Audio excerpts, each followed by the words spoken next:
Next up we have the femur. So we're going to talk about all of the femur and then all of the tibia and fibula, and then we'll have a component where we look at it on Skelly just to tie everything together, because I think that's always helpful to see these things articulated. So proximally we have the head, of course. This is the part that's going to fit really nicely into our acetabulum to form that deep bony socket. So if we compare this to the scapular joint, the acetabulo-femoral joint is going to have a lot more stability. So less range of motion, but definitely more stability, which is important because we're bearing a lot of weight here, and we have a lot of repetitive motion and constant wear and tear on this joint. So this is our head. The head has a little opening here. This is our fovea capitis.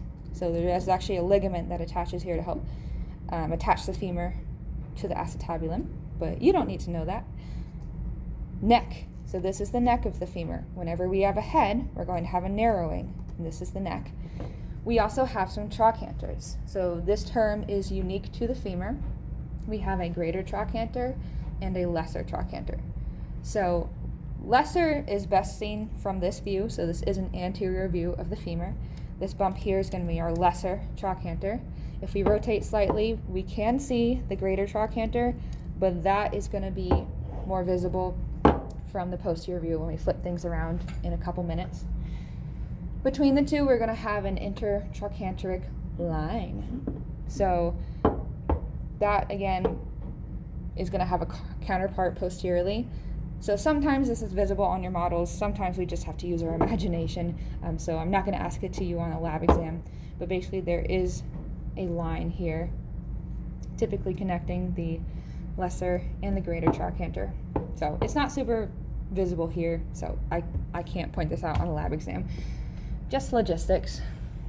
So that is head of the femur, proximal end. Now we have the shaft. On this anterior view, there's nothing really to note here, but there will be something interesting when we flip things around. Distally, we have another condyle-epicondyle pattern. So it is a little harder to see than it was on the humerus, but we're going to have a medial condyle, which is going to be,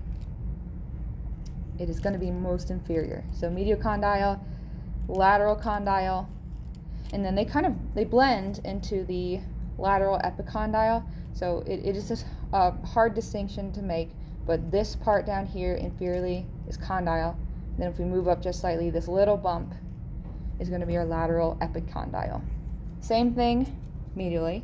So medial condyle, it's kind of this whole process, and then we're going to have just a little bump. So I know it is difficult. You're going to want to spend some time with this in lab because it's hard to pick up just from a camera that this is the epicondyle, and then the condyle is going to be more inferior.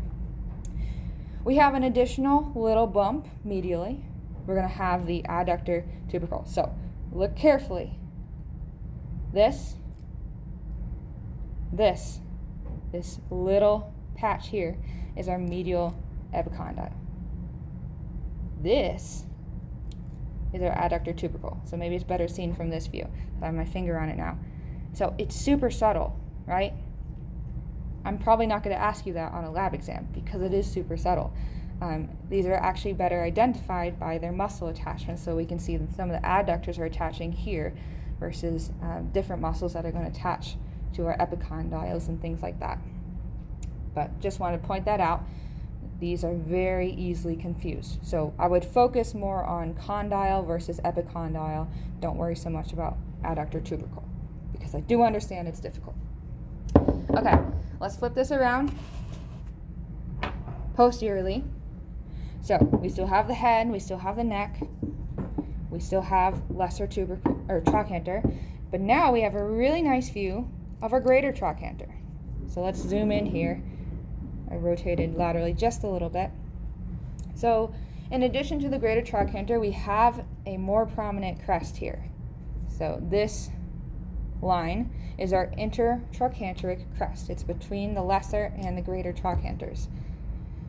So that up top crest, and then if we move down just a little more, we're going to have a gluteal tuberosity. And so this is another one. It's hard to identify because basically we've got greater trochanter, lesser trochanter kind of flowing together, and then they're going to float down, and we have a little bump here that is called our gluteal tuberosity. So it is picking up on the camera, but this bump here, if we follow the flow of greater and lesser trochanter, this is going to be our gluteal tuberosity. If we move on down and continue, we have this rough line. So I'm trying to run my stick over it so you can hear it. This is rough. So this is a rough line. It's called the linea aspera, which is Latin for rough line. Okay, this is going to be an important attachment point for some of the adductors, so keep that in mind.